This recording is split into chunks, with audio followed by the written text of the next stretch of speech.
Lisa Montgomery. Lisa Montgomery was born on February 27, 1968, in Melbourne, Kansas. Growing up, she was subjected to relentless physical and emotional abuse. Her mother trafficked her, allowing men to gang up and have sexual intercourse with her in exchange for money, leading to profound psychological trauma and mental illness. In December 2004, Montgomery, then 36, contacted Bobby Jo Stinnett, a 23-year-old pregnant woman from Skidmore, Missouri, under the pretense of purchasing a puppy. Upon visiting Stinnett's home on December 16th, Montgomery attacked and strangled her until she lost consciousness. Using a kitchen knife, she then cut into Stinnett's abdomen to extract the fetus. A struggle ensued when Stinnett regained consciousness, leading Montgomery to strangle her to death. She abducted the newborn. Attempting to pass the baby off as her own, Montgomery was apprehended the day after the murder. She confessed to the crime, and in 2007 she was convicted and sentenced to death. After a series of legal battles, on January 13, 2021, Lisa Montgomery was executed by lethal injection at the Federal Correctional Complex in Terre Haute, Indiana. Kelly Gissendaner, born on March 8, 1968, in Lawrenceville, Georgia, as Kelly Renee Brookshire, she endured abuse during her childhood and adolescence, leading to profound psychological trauma. At 19, she married Jeff Banks, but the union was short-lived. She later married Douglas Gissendaner in 1989, divorced in 1993, and remarried him in 1995. Together, they had a daughter, and Douglas became the stepfather to Kelly's two sons from previous relationships. In late 1996, Kelly began an affair with Gregory Owen. Desiring to eliminate her husband, she conspired with Owen to murder Douglas. On February 7, 1997, Owen ambushed Douglas, forcing him into his own vehicle at knife point. He then drove Douglas to a secluded area in Gwinnett County, Georgia, where he struck him with a nightstick and stabbed him multiple times, resulting in Douglas's death. Kelly arrived shortly after, and together they set fire to Douglas's car and concealed his body. Both Kelly and Owen were arrested and charged with murder. Prosecutors offered plea deals to both, life imprisonment with the possibility of parole after 25 years. Owen accepted the deal, pleading guilty and agreeing to testify against Kelly. Kelly, however, rejected the plea offer. In 1998, she was convicted of malice murder and sentenced to death. Kelly spent approximately 17 years on death row. During this period, she underwent a profound personal transformation. She embraced Christianity, pursued theological studies, and earned a degree. She became a source of support and inspiration for fellow inmates, counseling many through personal crises.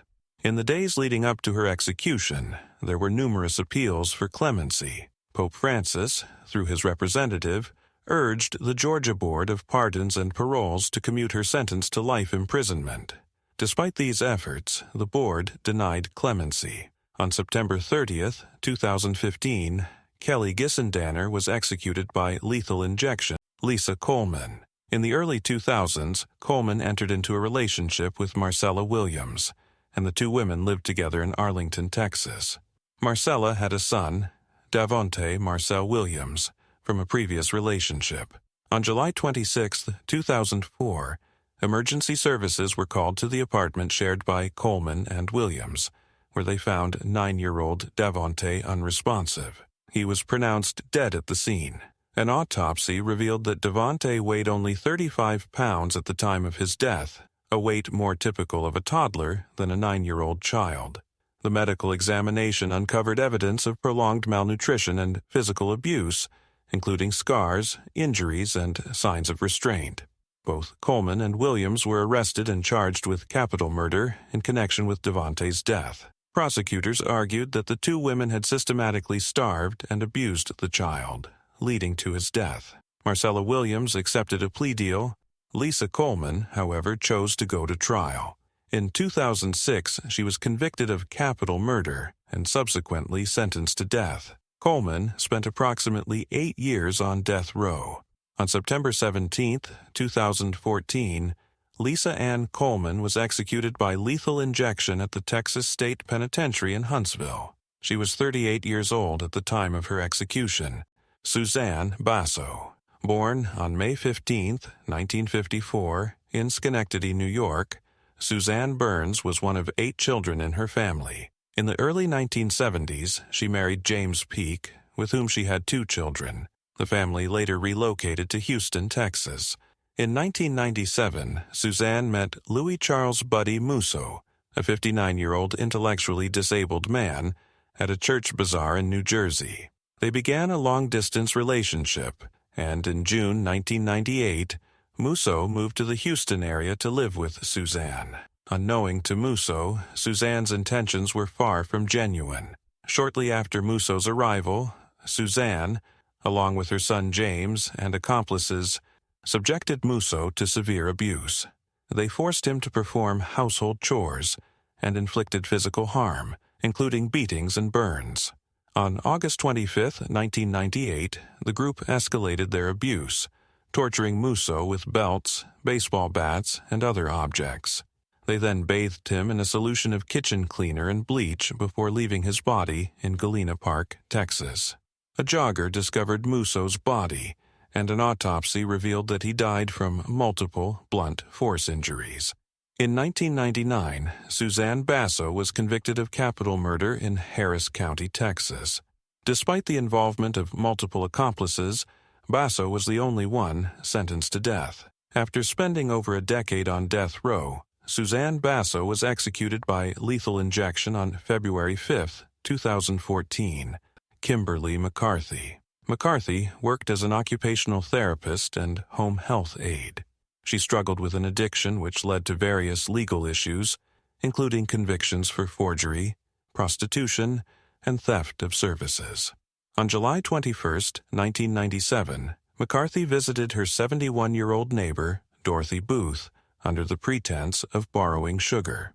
Once inside Booth's home in Lancaster, Texas, McCarthy attacked her, stabbing her multiple times, beating her with a candelabrum, and severing her finger to steal her diamond wedding ring. She then stole Booth's purse and Mercedes-Benz, pawning the ring to purchase crack. McCarthy was arrested after evidence linked her to the crime. In 1998, she was convicted of capital murder and sentenced to death. After exhausting her appeals, McCarthy was executed by lethal injection on June 26, 2013. Teresa Lewis. Teresa Lewis was born on April 26, 1969, in Danville, Virginia. She grew up in a low-income family where both parents worked in a textile mill, dropping out of school at 16 and entering a marriage that produced a daughter, Christy Lynn Bean. Following her divorce, Teresa struggled with substance abuse, including alcohol and painkillers, and held various low-paying jobs. In the spring of 2000, she began working at the Dan River Textile Mill, where she met Julian Clifton Lewis, Jr., a recent widower with 3 children. Teresa and her daughter moved in with Julian in June 2000, and the couple married shortly thereafter. In August 2002, Teresa became aware of a $250,000 life insurance policy that her stepson, Charles J. Lewis, had obtained in preparation for his deployment to Iraq as part of the U.S. Army Reserve. Seeing an opportunity for financial gain, Teresa conspired with 2 men, Matthew Schallenberger and Rodney Fuller, to murder her husband Julian and her stepson, Charles, to collect the insurance money. On October 30, 2002, Schallenberger and Fuller entered the Lewis home and fatally shot Julian and Charles while they slept. Teresa had left the door unlocked to facilitate their entry and had provided them with funds to purchase the murder weapons. Teresa Lewis was arrested and charged with capital murder. She confessed to the police, pled guilty, and was sentenced to death on June 3, 2003. Teresa Lewis spent approximately 7 years on death row at the Fluvanna Correctional Center for Women. During this time, she expressed profound remorse for her role in the murders. On September 23, 2010, at the age of 41, she was executed by lethal injection at the Greensville Correctional Center in Jarrett, Virginia. Francis Newton. On April 7, 1987, Newton's husband, Adrian, her 7-year-old son, Alton, and her 21-month-old daughter, Farah, were found shot to death in their Houston apartment. Prosecutors argued that Newton murdered her family to collect life insurance policies she had taken out on each of them about a month prior to their deaths, naming herself as the beneficiary. They also presented evidence that Newton placed a paper bag containing the murder weapon in a relative's home shortly after the murders. Newton maintained her innocence, claiming that a drug dealer killed her family. In October 1988, Newton was convicted of capital murder and sentenced to death. Throughout her time on death row, Newton maintained her innocence. After spending nearly 17 years on death row, Newton was executed by lethal injection on September 14, 2005, at the age of 40. Her execution marked the first time an African-American woman was executed in Texas since the Civil War. AILEEN WUORNOS. AILEEN Carroll. Wuornos's life is a disturbing tale of abuse and survival. She was also known as one of America's most infamous serial killers. Born on February 29, 1956, in Rochester, Michigan. Her parents separated before her birth, and she never met her father, who was incarcerated for sex crimes and later took his own life. Abandoned by her mother at a young age, Wuornos and her brother were raised by their grandparents. Reports indicate that she suffered sexual abuse from her grandfather and engaged in sexual activities in exchange for goods during her early teens. At 14, she became pregnant, and the child was placed for adoption.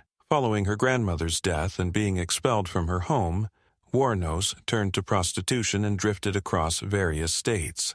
Between 1989 and 1990, while working as a sex worker along Florida highways, Wuornos murdered 7 men. She claimed that each killing was in self-defense, alleging that the men had either sexually assaulted her or attempted to assault her. Wuornos was apprehended on January 9, 1991, after a series of investigations linked her to the murders. In 1992, Wuornos was convicted of the murder of Richard Mallory and sentenced to death. She later pleaded guilty to additional murders, receiving multiple death sentences. Throughout her trials and subsequent appeals, Wuornos maintained that her actions were in self-defense, though she also expressed a desire to expedite her execution, stating that she would kill again if released. After spending over a decade on death row, Wuornos was executed by lethal injection on October 9, 2002, at Florida State Prison. LYNDA LYON, Block. LYNDA was born on February 8, 1948, in Orlando, Florida. LYNDA married Carl Block, an 80-year-old military veteran, in 1983. The marriage ended in divorce in December 1991. She later entered into a relationship with George Sibley, Jr., with whom she shared anti-government sentiments. Together, they published Liberatis, a political magazine expressing their views. Their shared ideology led them to adopt a sovereign citizen stance, rejecting governmental authority and legal systems. On October 4, 1993, in Opelika, Alabama, LYNDA and George were involved in a fatal encounter with police officer Roger Lamar Motley, Jr. The incident occurred in a shopping mall parking lot when Officer Motley approached their vehicle to investigate a report about a child possibly in distress. A confrontation ensued, resulting in the shooting death of Officer Motley. Both LYNDA and George were arrested and charged with capital murder. In December 1994, LYNDA was convicted of capital murder and sentenced to death. Throughout the trial, she maintained her anti-government stance, often challenging the court's jurisdiction over her. At the age of 54, LYNDA was executed by electrocution at the Holman Correctional Facility in Atmore, Alabama. Betty Lou Beets. At 15, Betty Lou married her first husband, Robert Franklin Branson. This union marked the beginning of a series of conflicts in her relationships. Over the years, she married a total of 6 times, twice to the same man, Billy York Lane. In 1970, she shot Billy York Lane twice in the back. However, she was acquitted after Lane admitted to threatening her life.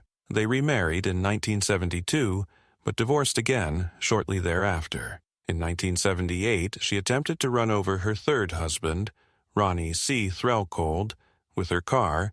He survived and later testified against her. On August 6, 1983, Betty Lou reported her fifth husband, Jimmy Don Beats, missing, claiming he had disappeared from their home near Cedar Creek Lake in Henderson County, Texas. An extensive search was carried out with authorities searching the lake for his body.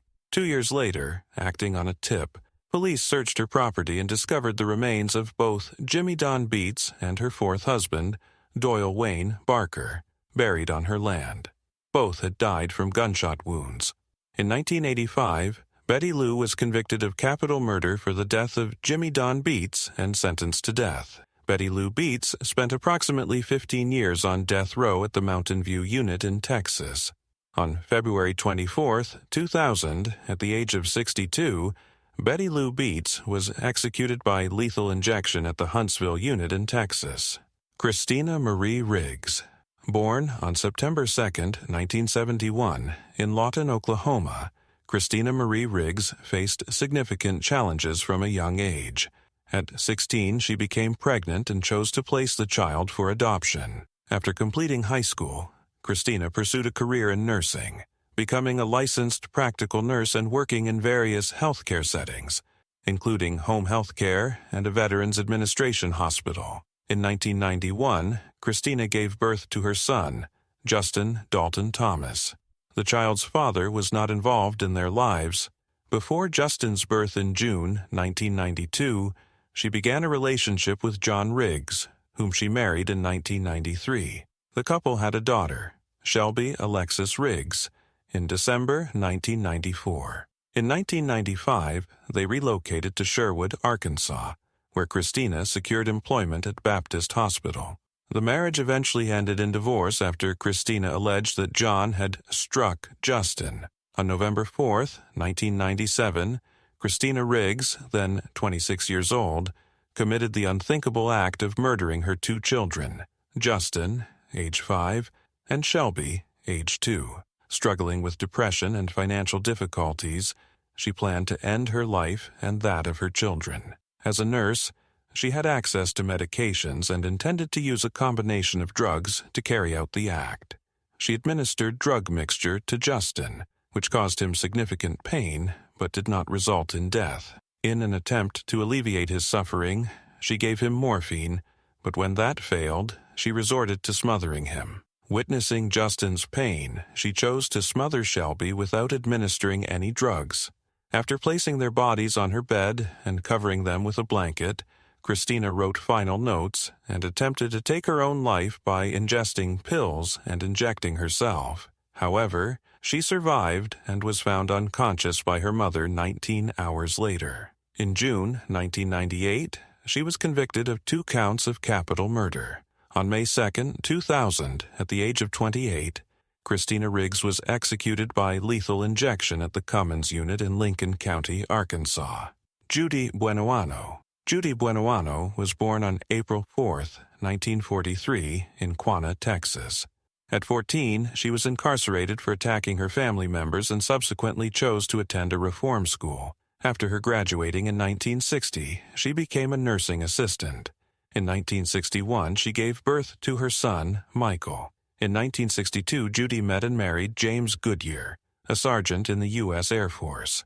After his return from Vietnam, James died on September 16, 1971, under mysterious circumstances. His death was initially attributed to natural causes, but it was later revealed that he had been poisoned with arsenic. Judy collected substantial life insurance benefits following his death. Judy then moved to Florida, where she met and lived with Bobby Joe Morris. In January 1978, Morris died suddenly, and his death was later determined to be caused by arsenic poisoning. She again benefited from life insurance payouts. In 1979, her son Michael became severely ill, exhibiting symptoms that led to paralysis. On May 13, 1980, she took Michael, who was wearing heavy braces due to his condition, canoeing. The canoe capsized, and Michael drowned. His death was initially considered an accident, but suspicions arose later. Judy received life insurance money following Michael's death. In 1983, she was involved with John Gentry, who survived a car explosion in Pensacola, Florida. Investigations revealed that Judy had been giving Gentry vitamin pills laced with arsenic. Further inquiries led to the exhumation of her previous partners and son, confirming arsenic poisoning in each case. Judy was arrested in 1984 and convicted for the murders of James Goodyear and Michael BUENOANO, as well as the attempted murder of John Gentry. She was sentenced to death for James Goodyear's murder and received a life sentence for Michael's death. On March 30, 1998, at the age of 54, Judy BUENOANO was executed in Florida's electric chair. KARLA FAYE Tucker, born on November 18, 1959, in Houston, Texas. In 1983, at 23, KARLA and her boyfriend Daniel Garrett, both under the influence of drugs, broke into the Houston apartment of Jerry Lynn Dean, intending to steal motorcycle parts.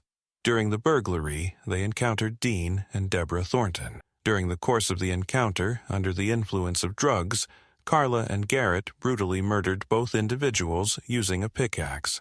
KARLA was arrested about a month after the murders.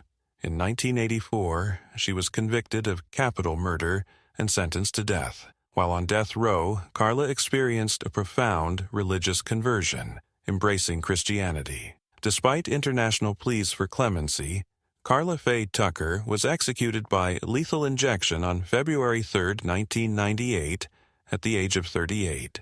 She served 14 years on death row. VELMA BARFIELD, born Margie Velma Bullard on October 29, 1932, in Eastover, North Carolina. At 17, Velma left school to marry Thomas Burke, with whom she had 2 children. The family lived harmoniously in Parkton, North Carolina, for over 15 years. Following a hysterectomy and subsequent back pain, Velma developed an addiction to prescription drugs, leading to significant behavioral changes. Her marriage to Thomas Burke deteriorated, marked by frequent arguments. In 1969, after an argument, their house burned down, resulting in Thomas's death. In 1970, she married Jennings Barfield, who died less than a year later from heart complications. Suspicion did not initially surround these deaths. Between 1974 and 1978, Velma was involved in the deaths of several individuals. In 1978, she poisoned Stuart Taylor, fearing that he had discovered her financial forgeries.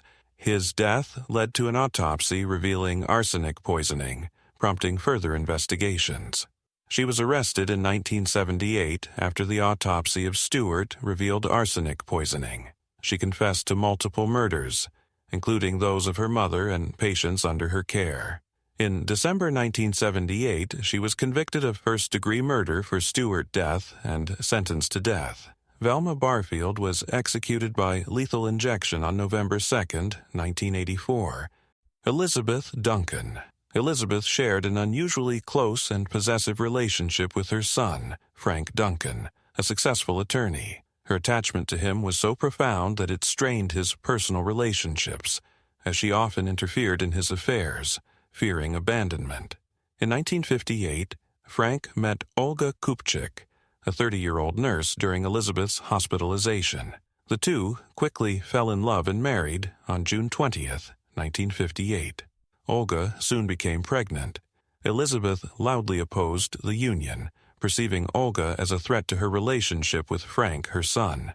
Determined to remove Olga from their lives, Elizabeth hired 2 men, Augustine Baldonado and Luis Moya, offering them $6,000 to kill her daughter-in-law. On November 17, 1958, the men kidnapped Olga from her Santa Barbara apartment, beat her, and buried her alive in a shallow grave. Olga was 7 months pregnant at the time. Her disappearance prompted an investigation that led authorities to Elizabeth, leading to the arrest of Elizabeth, Baldonado, and Moya. The trial began on February 24, 1959. Despite Elizabeth's attempts to portray herself as a victim of blackmail, the jury found her guilty of first-degree murder after deliberating for less than 5 hours. She was sentenced to death. On August 8, 1962, Elizabeth Ann Duncan was executed in the gas chamber at San Quentin State Prison. Amber McLaughlin. In 2003, McLaughlin was involved in a troubling relationship with Beverly Gwenther. After their relationship ended, he began stalking Gwenther, leading to multiple police reports and the issuance of a restraining order. On November 20th, 2003, he waited for her outside her workplace in St. Louis, Missouri. When she left the building, McLaughlin forcibly abducted her, leading to her tragic death. He was arrested and charged with first-degree murder. During the 2006 trial, the jury found him guilty, and the judge imposed the death penalty. While incarcerated, he began her transition, identifying as a transgender woman known as Amber. Despite her transition, official records retained his birth name, Scott McLaughlin. In a clemency appeal, advocates highlighted his abusive childhood and mental health struggles, arguing that these factors were not adequately considered during her trial. Despite these efforts, the appeal was denied. On January 3, 2023, at the age of 49, Amber McLaughlin was executed by lethal injection in Missouri, marking the first known execution of an openly transgender person in the United States. Thank you guys for watching. Today we remember all those who lost their lives in the hands of these individuals.